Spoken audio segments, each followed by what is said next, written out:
Hi witches! So today we're going to be talking about a really great tool that you can start introducing into your protective magic practice, and that is black salt. So black salt is a salt that is ritualistically made by a witch. There is such thing as Himalayan black salt, which is not ritually made, and this is salt that has iron and sulfur in it, so it kind of smells like eggy, I guess. And this is something that you can find kind of in any grocery store, and it's not really like black, it's purple and brown mostly because it's not made with charcoal like black salt usually is. So the salt that we're talking about today is also referred to as ritual black salt. So if you see that, that's what that is. To make this salt at home, all you need, I hope you guys can see this, I don't know if you can, it's kind of a deep bowl. It can stain things, so be careful. But to make the salt, all you need is sea salt, some charcoal or ash, and if you're a kitchen witch, you could use activated charcoal for a food-safe version of this. Personally, I like to collect ash from leftover rituals, from burning incense, and use that to make salt, black salt, I should say, and it's a really great sustainable way for you to practice, so definitely recommend.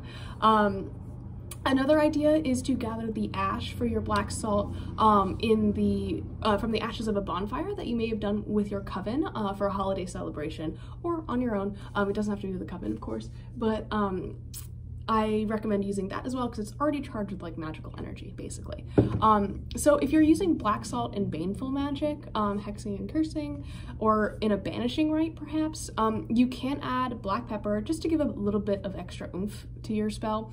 Specifically for me, it works a lot, like really well in banishing and cleansing rituals just because it's like, but if you're using black salt as a protective measure, you can also add essential oils. So you can add rosemary or lavender to it and sprinkle it around your house and then sweep it all out of the house to get rid of any sort of bad vibes or anything like that. Just any sort of bad energy, it'll absorb it, and then you can sweep it out with your besom.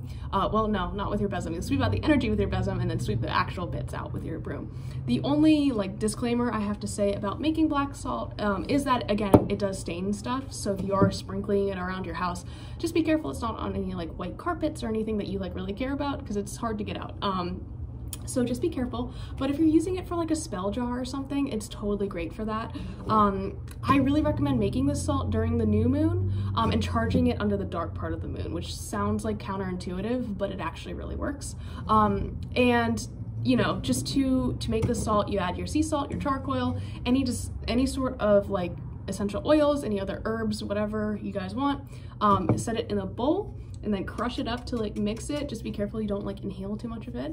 And then leave that bowl on a windowsill to charge under the new moon. And if you'd like, you can take some crystals such as obsidian or onyx or jet or black tourmaline, put it in there and really just let all of that, like the energy of the crystal, soak into the salt. So that's how I do it personally. There are tons of other ways to do it. I'm sure you don't have to go as like in depth as me putting a crystal in and charging it under. You can just mix salt and charcoal together and use it in your rite, as long as you charge it with your intention. Sorry, my brain totally blanked out.